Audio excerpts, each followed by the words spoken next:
పాత్రికేయ మిత్రులకు నమస్తే. తెలంగాణ రాష్ట్రంలో సంఘ్ పరివార శక్తులు బీజేపీతో కలిసి తెలంగాణ రాష్ట్రాన్ని మతోన్మాద ఉచ్చులో దించడానికి ప్రయత్నం చేస్తుంది.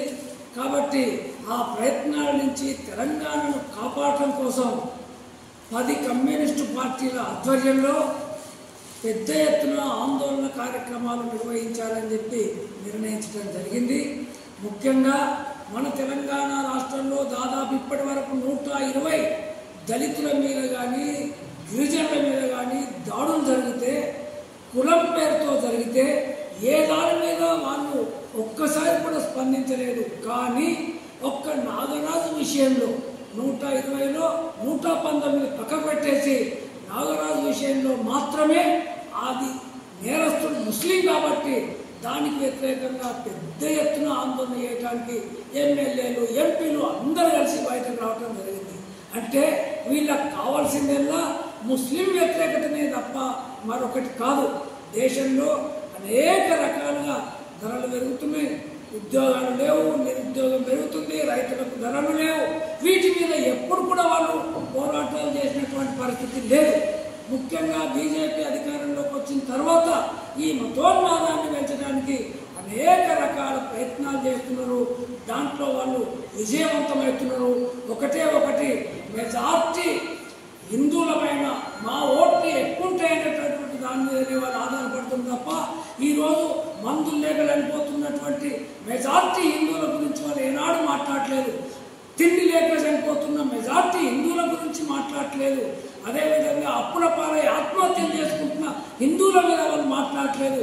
కాబట్టి వాళ్ళు విభజించి పరిపాలించే విధంగా ఓన్లీ మతాన్ని మాత్రమే వాళ్ళు తీసుకుంటున్నారు తప్ప ప్రజల సమస్యలను గాలికి వదిలేస్తున్నారు.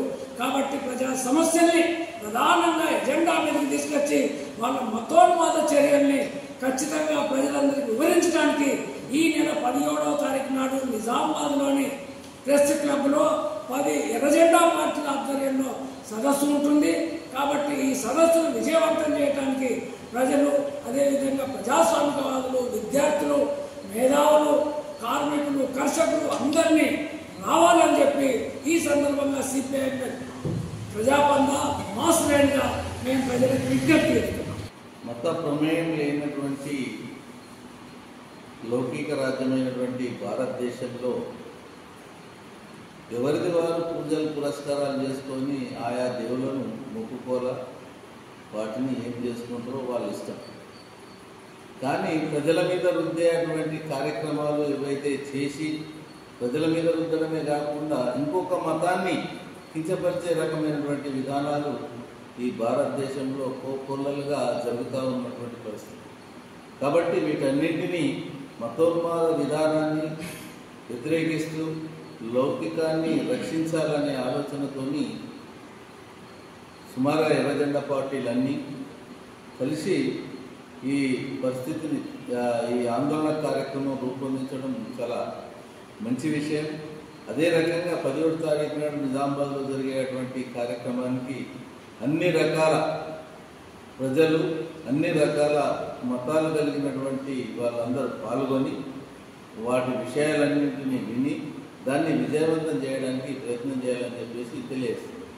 మిత్రులారా, మత రాజకీయాలను అవలంబిస్తూ దేశవ్యాప్తంగా మతాన్ని రెచ్చగొడుతూ ఓట్ల రాజకీయాల కోసం ఈనాడు బీజేపీ ప్రభుత్వం తెలంగాణలో కూడా అనేకమైనటువంటి దళితులపైన దాడులు చేస్తూ ఉంది.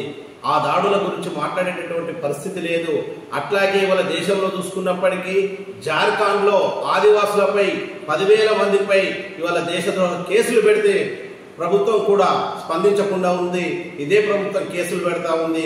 అట్లాగే ఉత్తరప్రదేశ్లో యోగి 10 మందిని కాల్చి చంపినటువంటి యోగిని కూడా ఇవాళ ప్రభుత్వం గుర్తించుకోలేనటువంటి పరిస్థితి ఉంది. ఇట్లాంటి మత రాజకీయాలు చేస్తూ ఈ దేశంలో నిరుద్యోగ సమస్య పెరుగుతూ ఉంది.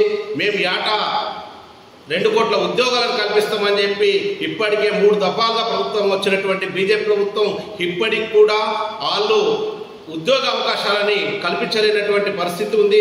కాబట్టి మీరు అట్లాంటి అవకాశాలను, ఉద్యోగాలను ఇవాళ పక్కదో పట్టించడానికి ఇవాళ మత రాజకీయాలను విద్యార్థులైతేనేది యువతరాల్లో కానీ ఇవాళ మత రాజకీయాలను వీళ్ళు రెచ్చగొడుతూ వాళ్ళ పబ్బాన్ని నడుపుకొని అధికారంలోకి ఎట్లా రావాలని చెప్పేసి మిగతా రాష్ట్రాలలో కూడా ప్రయత్నం చేస్తూ ఉంది. దీన్ని సిపిఎంఎల్ మాస్లైన్ ప్రజాబంధకం మేము తీవ్రంగా ఖండిస్తూ ఉన్నాం. ఈ నెల 17వ తారీఖున నిజామాబాద్లో జరిగే ప్రెస్ క్లబ్లో జరిగేటటువంటి ఈ 10 వామపక్ష పార్టీలు ఏదైతే మత సామరస్యాన్ని కాపాడుకుందామనేటటువంటి ఈ సెమినార్లో ప్రజలందరూ పాల్గొని విజయవంతం చేయాలని సిపిఎంఎల్ మాస్ లైన్గా మేము విజ్ఞప్తి చేస్తాం.